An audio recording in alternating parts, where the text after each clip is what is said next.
જય સ્વામિનારાયણ ભક્તરાજ. ઓ મુક્તરાજ, જય સ્વામિનારાયણ. જાગી ગયા? મીઠું મીઠું હસું છું.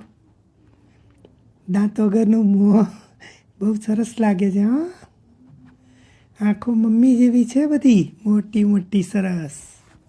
હે ભગત, બહુ ફાઇન લાગો છો. કી મસ્તી. સુખમ વર્તતે સુખમ વર્તતે. ભાઈ સુખ સુખ જ હોય ને. હે, મમ્મી પપ્પા કેટલું સાચવે છે તમને. ચાલો ચાલો, હવે ઓમ પ્રાણાયામમાં જોડાઈ જઈએ આપણે, તો શાંતિ શાંતિ થઈ જાય. બરાબર ને? ઓ દિવ્યાત્મા, રેડી છો? ચાલો, ડીપ બ્રીધિંગ. ઓ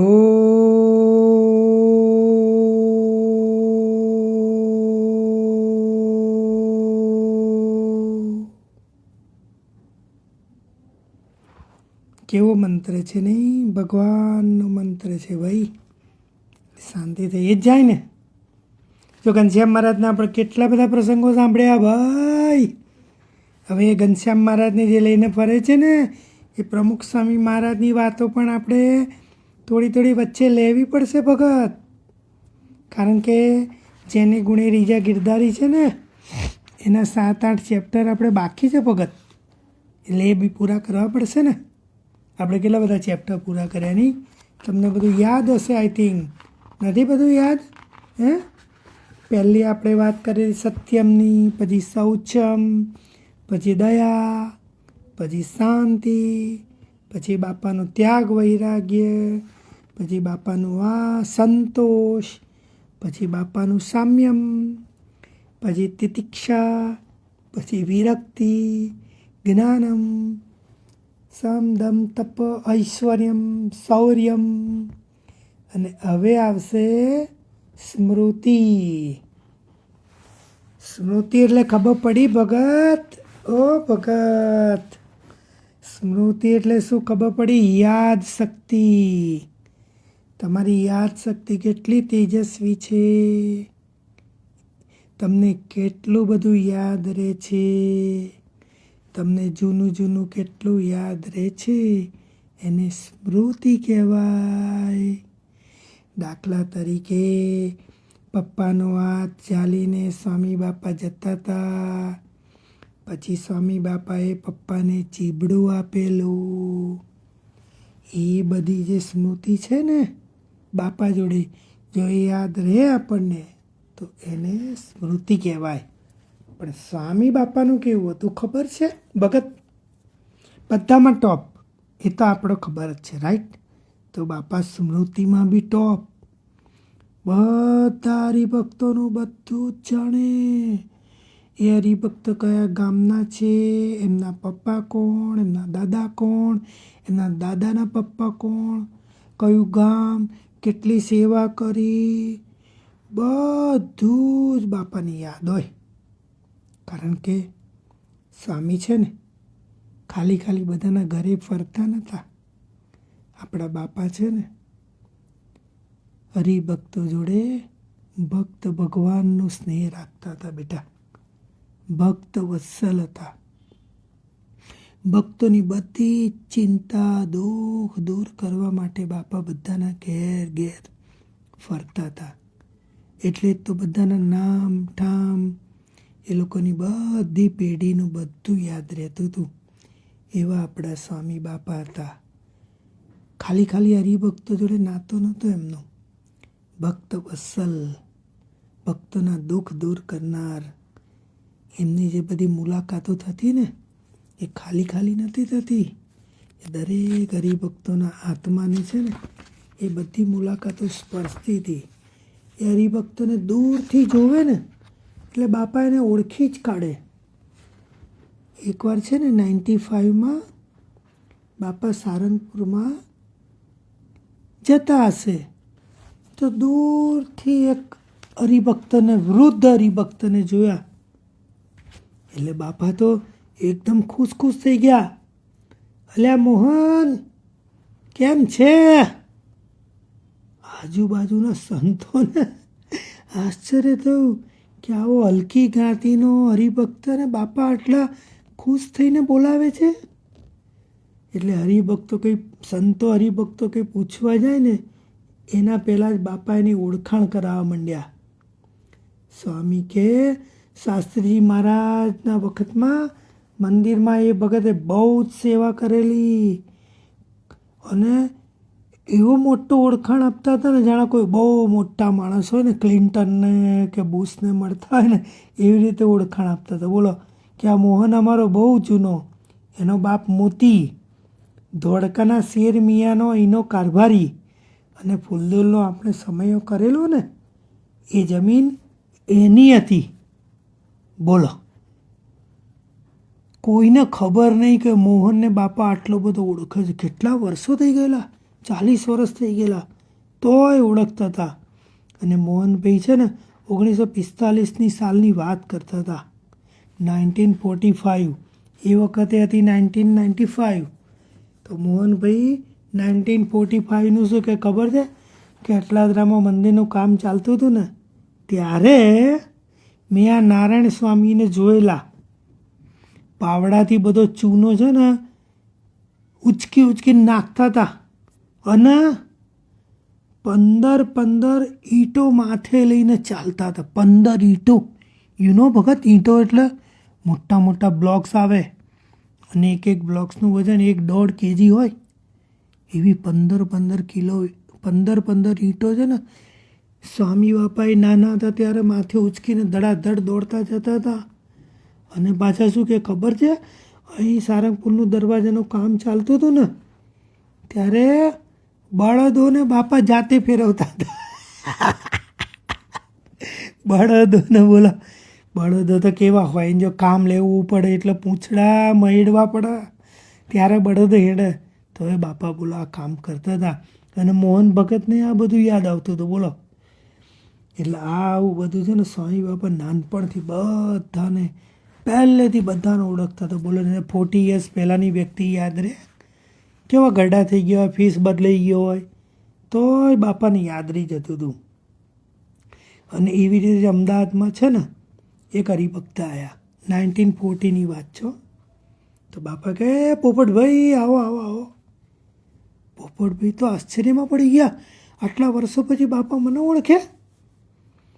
પોપટભાઈ કે ભાઈ હું તો વર્ષો પછી સ્વામીને મળું છું પણ મને બોલો સ્વામી બાપા ઓળખી ગયા. શાસ્ત્રીજી મહારાજના વખતમાં કઠલાલ ગામમાં પારણ હતી તો હું ત્યાં ગયેલો. શાસ્ત્રીજી મહારાજ છે ને પલંગ પર બેઠા થઈને મને ભેટેલા અને તે વખતે છે ને પ્રમુખ સ્વામી મહારાજ કોથળા ઉપર સૂતેલા. બોલો કોથળો, ગાદલું નહીં ભગત, કોઈ સ્પંચ નહીં, કોઈ વેલ્વેટ નહીં, કોઈ ગાદી નહીં, ઘઉં ભરીએ ને સિમેન્ટ ભરીએ એવા કોથળામાં હોઈ ગયેલા. બોલો પણ પેલા હરિભક્તને યાદ રહી ગઈ. બાપાએ પોપટભાઈને ઓળખી ગયા. બોલો કેટલું બધું સરસ કહેવાય.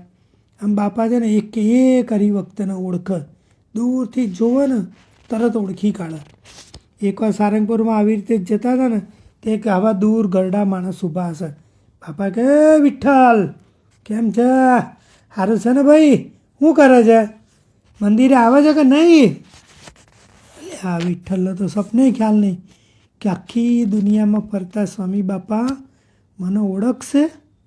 ત્યાં તો સંતો એમની ઓળખાણ કરાવતા. સ્વામીને કહ્યું સંતોના બાપા ઓળખાણ કરાવે છે કે આ વિઠ્ઠલ છે ને ગામનો કુંભાર છે, એનો ભાઈ અને ત્રીજો એક હરી, 3 જણ હતા. બધા હું જ્યારે અહીંયા 40 વર્ષ પહેલાં કોઠારી હતો ત્યારે મંદિરની અન્નકૂટની પ્રસાદી ઘેર આપવા દોડી કરતા હતા. આવી સેવા આ લોકોએ કરી છે. બોલો ખાલી પ્રસાદી આપવા જતા હતા. 40 વર્ષ પહેલાંને નાના છોકરાઓના બાપા આટલી ઉંમરે બી ઓળખી ગયા. કેવું કહેવાય? અરે એક તો તમારા સેન ઓઝેની જ વાત છે ભાઈ. અમેરિકામાં સેન ઓઝેમાં છે ને 2007માં બાપા આવ્યા હશે તે એક સ્થાનિક કાર્યકર છે ને એક જણનો પરિચય આપતા હતા. હજુ તો પેલા પરિચય આપવાનું ચાલુ કરે ને બાપ પહેલાં જ કે બાપા કે ભલે આ હું એને ઓળખું છું. પછી પેલા યુવકને કે અલ્યા તું રમણભાઈ ચોકસીનો દીકરો ને? પેલો કે હા, બહુ સારો, અમદાવાદ મંડળમાં કાયમ આવતો હતો અને તબલા વગાડતો હતો, બરાબર ને તું? પેલો છોકરો તો આશ્ચર્યમાં પડી ગયો, હું તબલા વગાડતો હતો એ બી બાપાને યાદ છે હજુ?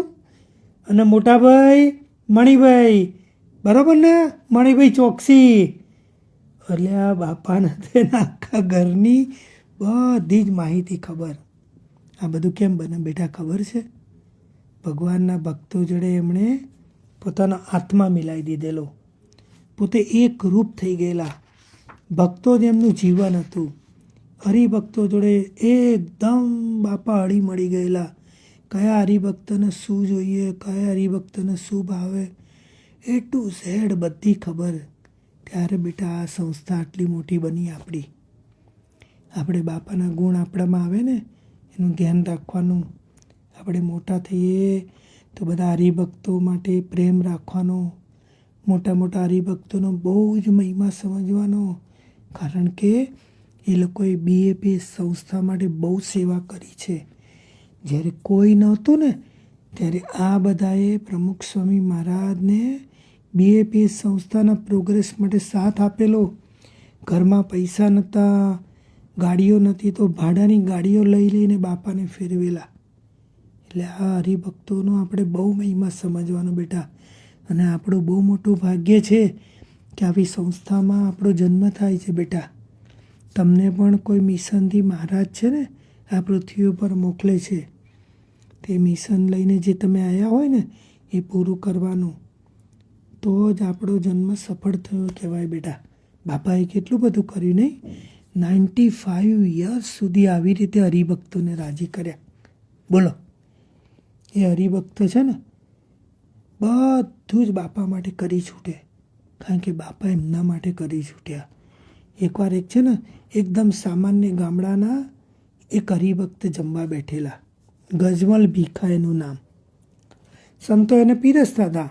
એટલે સ્વામીએ સંતો એને થાળીમાં શીરો પીરસ્યો. પહેલાં છે ને બાપાની જોડે બધા જમવા બેસતા હતા. એક બાજુ બાપા બેસે, 2-3 સંતો બેસે ને હરિભક્તો સામે જ બેસે જમવા. અને બાપા બધાનું ધ્યાન રાખે, કોણ શું જમે છે, કોને કેટલું પીરસ્યું.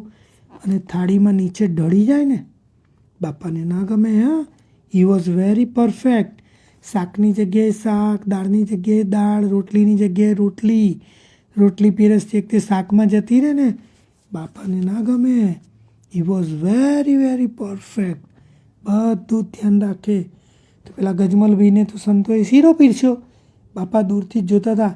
સ્વામીએ સંત પીરસતા હતા ને જ્ઞાનપ્રિય સ્વામી, એમને કહે એટલે આ જ્ઞાનપ્રિય સ્વામી, આ ગજમલ ભીખાનો તો ડાયાબિટીસ છે, એને એટલો બધો શીરો ના પીરસો, લઈ લો થોડો. તો થોડો શીરો લેવડાવી દીધો અને કે આ સુરણનું એને શાક આપો, એનાથી એની સુગર નહીં વધે. બોલો, વરખેડા ગામ, એકદમ સામાન્ય ગામનું સામાન્ય હરિભક્ત, એને ડાયાબિટીસ અને એને શીરો બહુ નહીં પીરસવાનો. કેવા ગુરુ છે આપણા બેટા. આપણી આંખોમાં આંસુ આવી જાય કે કેટલું ધ્યાન રાખ્યું છે સ્વામીએ. બધા હરિભક્તોનો બહુ જ ખ્યાલ રાખે.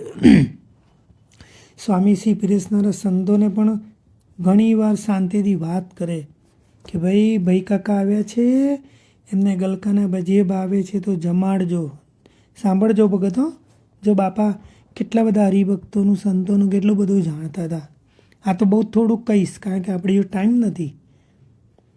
ઘનશ્યામ બાપા લ્યો મઠિયા. શ્રીહરિ સ્વામી પાપડ લેવો છે. કોઠારી સ્વામી જમી રહ્યા, છેલ્લે એમને પત્તરમાં દાળ આપજો. લ્યો આ ઘૂઘરા વિવેક સાગર સ્વામીને પહોંચાડો. ભાઈ હકા બાપુની થાળીમાં દહીં નથી, અહીંથી દહીંની વાટકી લઈને એમને આપો. અને આ સામાણી સાહેબ આવ્યા છે ને એ ઘી નથી લેતા, એમને ઘી વગરની કોરી રોટલી આપજો. આવો સીએમ પટેલ, લ્યો આજે તો જલેબી છે, તમારે લેવી જ પડશે. અને મહંત સ્વામીને મીઠા વગરનું આપજો, એ મીઠા વગરનું મોડું જ જમે છે, એમને મગ બહુ ભાવે છે. અને આ પપૈયા તો સંત સ્વામીને ભાવે એવા છે. કોઈ સારંગપુર જતું હોય ને તો આ પપૈયા સંત સ્વામી માટે મોકલજો. કેટલું બધું ધ્યાન રાખીએ છે નહીં બાપાએ, એક હરિભક્તનું, એક સંતોનું બહુ જ ધ્યાન રાખ્યું છે બેટા. આ બે સંસ્થાને માટે બાપાએ પોતાના દેહના ચૂરે ચૂરા કરી નાખ્યા, દેહને ઘસી નાખ્યો. અને કેટલો બધો મહિમા સંતોનો, એટલો બધો મહિમા. અને બાપાને જ્યારે બાપાને બાયપાસ સર્જરી કરીને પછી ન્યુયોર્કમાં ડૉક્ટર મહેન્દ્રભાઈ પટેલને ત્યાં બાપા રોકાયા હતા. અને એ વખતે છે ને સાંજે બાપા વોકિંગ કરતા, તો એ વખતે એક ખૂણામાં વ્હીલચેર ઉપર બિરાજ્યા હતા. અને નિત્યક્રમ પ્રમાણે પ્રાર્થનાનું બધું થઈ ગયું. અને પછી બાપાએ સંતોના જે મહિમા કહેવાનો ચાલુ કર્યો અચાનક જ, કે ઈશ્વર સ્વામીને યાદ કર્યા કે ઈશ્વર સ્વામીએ યોગી બાપાનું ચરિત્ર બહુ જ સરસ લખ્યું છે, બહુ જ સારું લખ્યું છે. એમ કરતાં કરતાં બાલમુકુંદ સ્વામી, ડૉક્ટર સ્વામી, મહંત સ્વામી, ત્યાગ વલ્લભ સ્વામી, કોઠારી સ્વામી, વિવેક સાગર સ્વામી, એ બધા જ સંતોના મહિમાનું ગાન ચાલુ કર્યું. બાપા ત્યાંથી અટકતા નહોતા. પછી તો જેટલા સંતો યાદ આવવા લાગ્યા એમનો મહિમા કહેવા લાગ્યા. અને એક વાત કહેવા લાગ્યા કે આ સ્વામી અહીંયા ફરે છે, એમની સાધુતા આવી, એ આટલું બધું મહેનત કરે છે સંસ્થા માટે, આમ કરે છે, આમનું પ્રવચન કરવાની કળા સારી. અને બાપાનો એ વખતે છે ને એક પગ ઊંચો રહી ગયેલો ફૂટસ્ટેપથી, તો એમને એમ પગ અદ્ધર રાખીને બાપા ભૂલી ગયા, આખું સમયનું ભાન ભૂલી ગયા બેટા. અને આખો પાર્ક તદ્દન ખાલી હતો, એકદમ અંધારું હતું. અને સામે સંતો હરિભક્તો બેઠા હતા. બાપા એક સંતોનું નામ દઈને બોલવા લાગ્યા, 2, 5, 10, 20, ઓછા 100થી 150 સંતોના નામ દઈને બાપા એમના ગુણો કહેતા હતા. અરે ખૂણે અંતરિયાળ ગામડામાં જે સંતો પીરસતા હતા, વિચરતા હતા, એ સંતોને ખબર નહીં કે બાપા અમને આટલા બધા ઓળખે છે.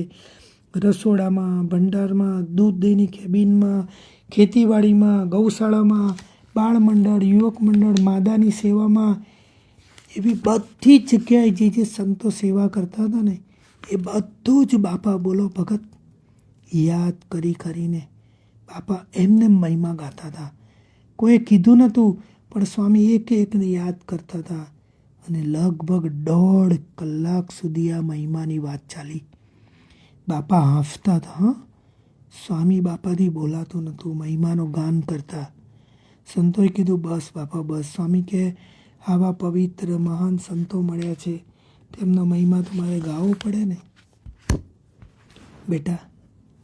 આવા ગુરુ ક્યારેય ના મળે. હા બેટા, આ સંસ્થા, આવા સંતો, હરિભક્તો, અરે તમારા મમ્મી પપ્પા બી કેટલી બધી સેવા કરે છે, ખૂબ સેવા કરે છે બેટા. જ્યારે પૃથ્વી પર આવો ને, મોટા થાવ તો આ બધાનો મહિમા બહુ જ સમજવાનો, બધું યાદ રાખવાનું, બધાની સેવા યાદ રાખવાની, બધાને પગે લાગવાનું, દંડવત કરવાના, કશું ભૂલવાનું નહીં બેટા. આ સંસ્થા, આ સંતો આપણને કોઈ દિવસ મળ્યા નથી ને મળશે નહીં બેટા.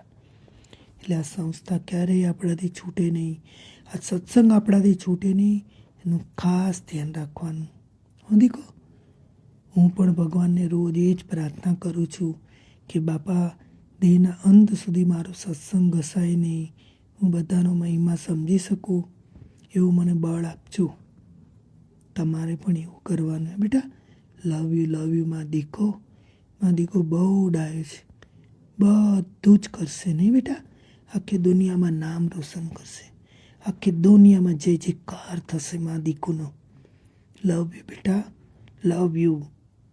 એકદમ પરફેક્ટ થવાનું, બધામાં આગળ, બધામાં સર્વશ્રેષ્ઠ. સેવા કરીએ, કચરો વાળીએ, પાણી ભરીએ, પાણી કોઈને આપીએ, કોઈ પણ નાની ક્રિયા કરીએ ને એમાં સર્વશ્રેષ્ઠ. હે ને